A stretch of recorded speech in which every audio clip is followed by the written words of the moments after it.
Hey YouTube, it's Matt with Olympus Reptiles, and for the first time in a long time, Kurt did not look at me and say you're live. It's been his inside joke. He forgot it, so ha! I don't know why he thinks it's so funny, but he does. He's like, you're live, even though we're recording it. It's just, you have to know the guy to understand his sense of humor, and that's just one of those quirky things he does. But we are ready to film our next set of clutch updates. So if you do like to see our videos, click like. It helps us. And yes, like is the thumbs up button. Somebody said that I couldn't find the like button. I found the thumbs up. Go ahead and hit that. That's what we're talking about. Go ahead and subscribe to us so you know when every video comes out, hopefully. And then go check out our Patreon and sign up for the free trial at minimum. See what you think of that Discord. But we're going to show you some animals that are getting paired. Of course, sometimes when they're pairing, they're shedding. These are actually paired right now. If we want, we can bring the male over too, since they're not locked up. So this is a pied, right? Pretty simple, nothing too crazy. What are we going to make with this pied? Well, we're going to pair it to a banana pied. Now, not that long ago, these things would have been, man, super expensive, right? These are like thousands upon thousands upon thousands of dollars. They're not anymore. Kurt and I were just talking about that, or maybe it was Caleb and I the other day about, there's probably not a morph we can remember combination dropping as much as a banana pied. It wasn't so long ago. This would have been 20 grand in my hand right here, and now you know it's far from that. So we talk about high-end stuff is eventually going to drop. Well, this was a recessive incomplete dominant combo that caught the ball python world by storm 10 to 12 years ago, and now is really, really affordable and really, really easy to get. So things do absolutely drop. It's the nature of the market. It's normal. It should be expected. However, because of when we got in and how cool these were and how unachievable they were from an expense standpoint for most people, Kurt and I are super excited to make them.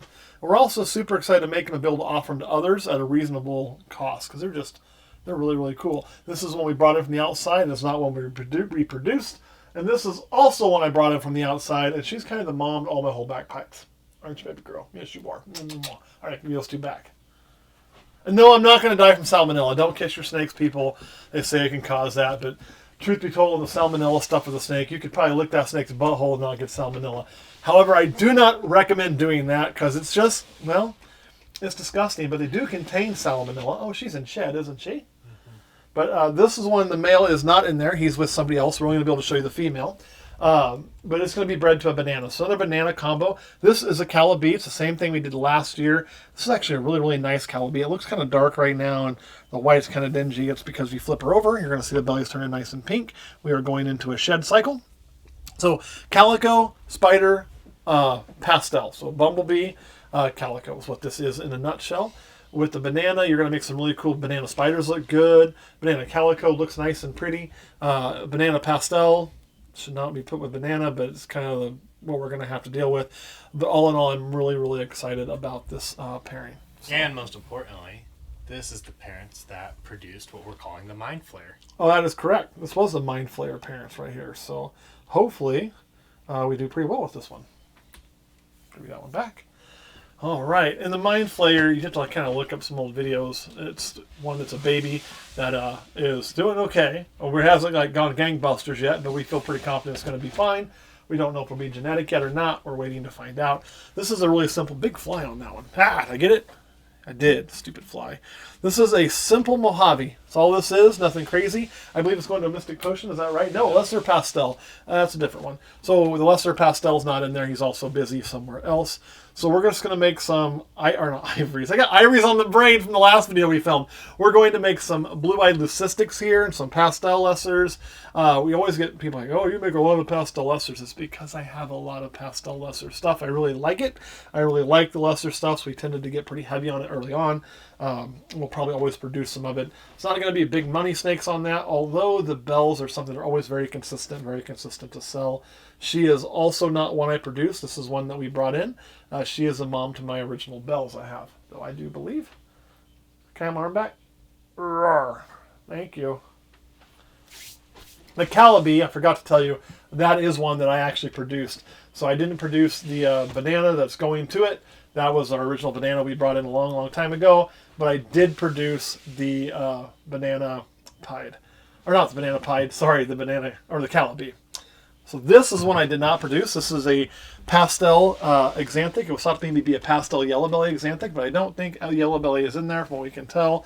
I'll flip it over for you, but it is a pastel axanthic, which is kind of what we thought when we got it, so no harm done on there. It is a proven breeder. It is being paired to this guy here, which is a young, this is his first year breeding. We haven't seen a lock from him yet, so we're really hopeful he'll get it figured out. This is a pastel Calico Blitz. That's why you see all the crazy colors and pattern there beyond just regular pastel calico. It's also 100% het for SK Axanthic. So for those of you that were wondering, when are we going to get Blitz into our Axanthic? The answer is hopefully now with this guy here. He has been the key for that. So we've been raising him up, ready to go there. And plus we'll bring in some other really cool colors. I love this snake.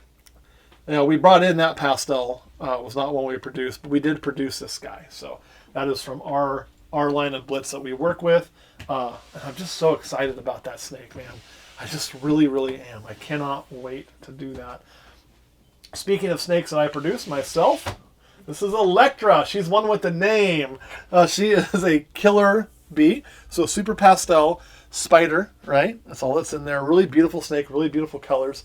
She is being bred to a Blitz, so we're going to get some more Blitz in here. Not really excited about spider and Blitz together. It's not my favorite pairing, but I like everything else. It's going to guarantee pastel in the Blitz. And honestly, it's one of those things we just were kind of running out of what we were going to do, and it sounded like a good combination to go here, even though we're going to deal with some spider. I love this snake, man. This was one of the first snakes we actually produced.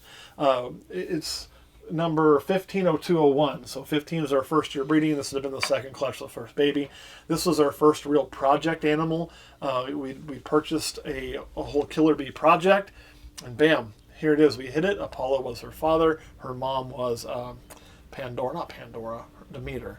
So I remember that because of how excited I was to actually produce this snake, which you're probably like, really? You're excited about producing a killer bee? Man, it was 2015. You got to go look at the time frame, right? It was a different time. And even then, this wasn't at that time an unheard of morph. But to start a project and be able to finish it or see it through was actually a project somebody else had we had bought part of already. Then they sold the rest of it. It was super, super exciting to get to do. So I always love the snake because of what it represents for me. And I think she's gorgeous. I love the head on her. I love the colors on her. It's not just that she is a killer bee. It's how nice of a killer bee she actually is. I'll crawl her back in there. Maybe. Get on in there, girl. Do. So sometimes you love a pairing not because of what it produces, but because of what it means to you, right? And in this case, that was mine. Oh my goodness, here we go. This is a snake with a story right here. This is our pinstriped Sin. We didn't produce her, we purchased her. And this is the male she's being paired to this year. This is a black pastel banana that has some paradoxing. Let the camera see it right there on the head. This is probably the best example of its paradoxing. I think, if I remember correctly, the tail has got some as well right there. So we got some good paradoxing on that animal. Nothing psycho, but definitely there, being paired to this pin. Reason being is I really like banana pins. I really like black pastel bananas. So guess what? You take things you're going to really like and you put them together, you're probably going to make shit you really like. It's pretty simple there. So I really dig the snake. I hope this pairing takes off for us. We got another one, right? One more? Two more? One more. One more. Woo! Man, my numbers are good. Sometimes I lose count of shit. Not today. So this snake, this is not one I produced. This is one I purchased. Purchased it from Redneck Jeff back in the day. Had her for a long time, though. I've had her since probably 2013 or 14. This is Andromeda. She is the first ever albino I owned, right? First ever one. I got a lot of albinos. Hi, girl. I've had a lot of toffinos, but this is definitely the first one. He gets pissed off every time he sees her. He's like, maybe I shouldn't have sold that snake to you. She's produced for me a lot of really nice albino. Look how nice her head is. That yellow on there is just phenomenal. We tend to get that color yellow a lot in her babies. You can see it here. She tends to throw that on. And so we've been able to then use some holdbacks and things like that and produce some with a lot better yellow through here, a lot more contrast, but keeping some of that yellow highlight you see on her head and other places, again, that to come through more of the snake. So she's been really, really good for me. This year she's being bred to a Tofino, a Tofino, so we can make more albinos and more Tofinos. So just some simple recessive stuff, nothing too crazy. But these are things I like to produce, you know.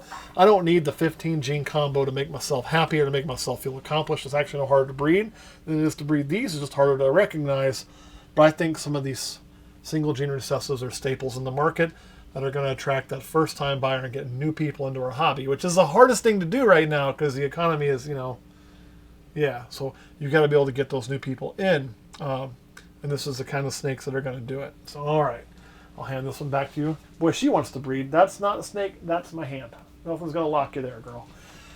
All right. Is this the part where we pick our favorite three? Yep. And our least favorite three, right? Favorite three is just our favorite. This is our favorite. Yeah, And our least favorite. Three of us, Whew. yes. Okay, three of us. So I'm going to let Caleb go first today. Caleb, what was your favorite one of all those? Probably the banana to Calibi, just because... Really? Yeah. God, that surprises the shit out of me, man. I'll be honest. It's exciting to see if we hit maybe another mind flare, to see if there's genetic there. Gotta give you that. I think bananas and Calico look really nice. They do. Least favorite? Probably the lesser pastel to Fair enough. Of, I can understand that. Kurt, your favorite? Probably the pinstripe to the Banana black pastel? yes. That's your favorite? Yeah. My God, you guys surprise me all the time. Why is that your favorite? I don't know. I just like the banana, and I think it'd look cool with the black pastel and pinstripe. And It is gonna look cool. It is. I'm doubting that. Least favorite? probably the albino. The albino Tofino? Okay. For me, I'll start with my least favorite. My least favorite's also going to be the pastel, the lesser pastel, just because we've done it so much. I mean, it's nothing wrong with it. Out of this grouping, though, that's probably my least favorite. My favorite is going to be, if it takes off, because we haven't seen a lock here, is going to be the pastel Exanthic, to the pastel Calico Blitz head Exanthic, because I think the potential there to make something that I haven't seen. You know, I would really like to get a pastel Blitz Calico Exanthic. Super would just crank it up a notch, not so worried about that. But I want to get that Blitz in with that Exanthic and that pastel for sure, and I want to get that Blitz in with that Calico and that Exanthic. So that for me is my number one. I'm really excited about what the outcome could potentially be. All right, guys, that's all we got. Thanks for watching, and well, I guess we'll see you next time.